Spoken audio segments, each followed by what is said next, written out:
Your HM, I'm your coach. Today, I am Crystal Rose Villalobos. I will teach you how to pronounce the definite article in indefinite article. So let's start. Let us talk about definite article. The definite article is the. In English, the. We have a 4 definite article. The first one is L. The second one is L apostrophe. The third one is Lo.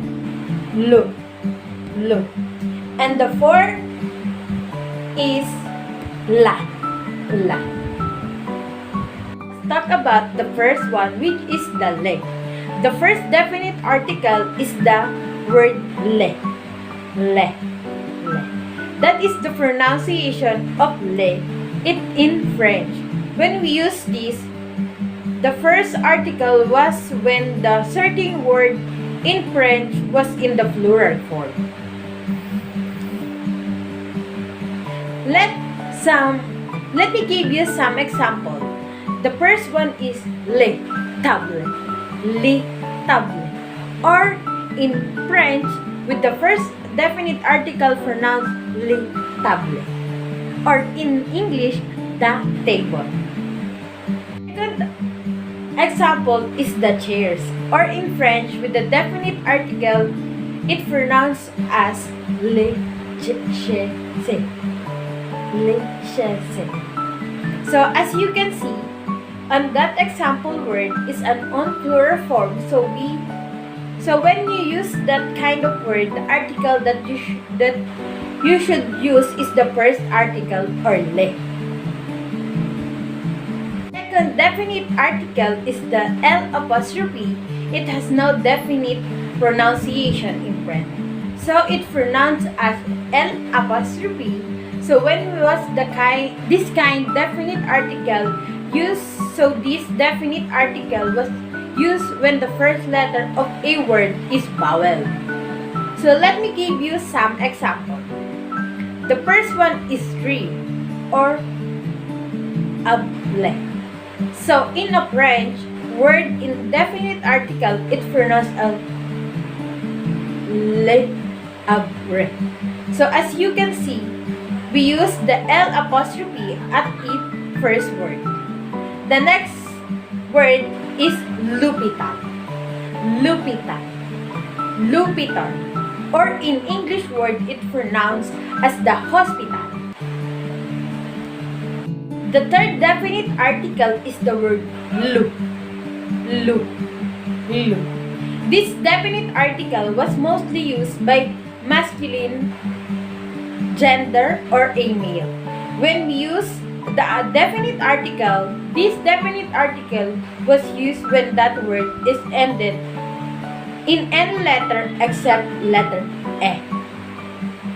Or in French language, let's have some example of it. The first example is le cinéma.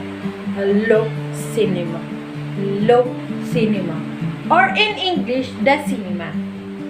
The second example was le sac.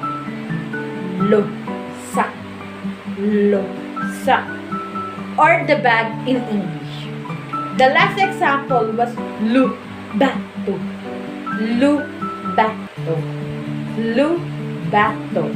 Or English, the boat.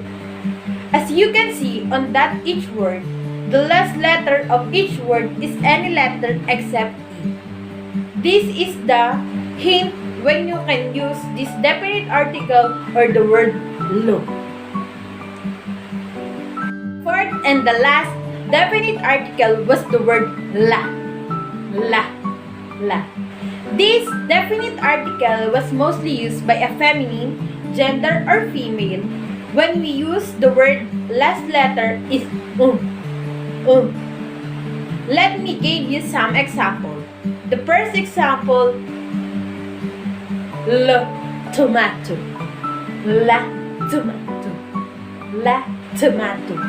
Or the tomato in English.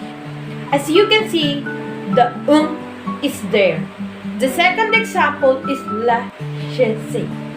La chaise. La chaise. Or the chair. The last one example is the la table. La table. You can hear or the letter E at the last letter of each word. This is the hint for you to use this definite article, which is la. La. La. So, we are done with definite article. So, let us talk about indefinite article in French. The indefinite article is the word a or a in English language. So, there are two indefinite articles in French. The first one is but it is when the word is a singular form, and the second one is but is a plural form. The word you use is the word that. Let us talk about the first indefinite article. First indefinite article is the word al or a in English. In this indefinite article came from masculine, gender, or a male word. So when we use this indefinite article, this indefinite article was used when the end of word is end up any letter except or letter E. So let me give you some example. The first one is a carrier or a coach. The next one is a trunk or a train. The last example is a charo or a trolley. So you can see that on word you can observe the end of its word is a consonant or a vowel letter. Let me give you some example for O or letter E.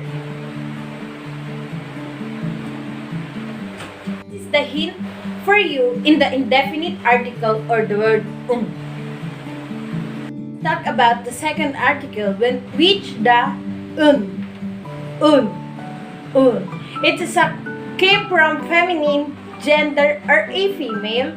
So when we use this kind of article, the second indefinite article was used, the end of a word is end up with E.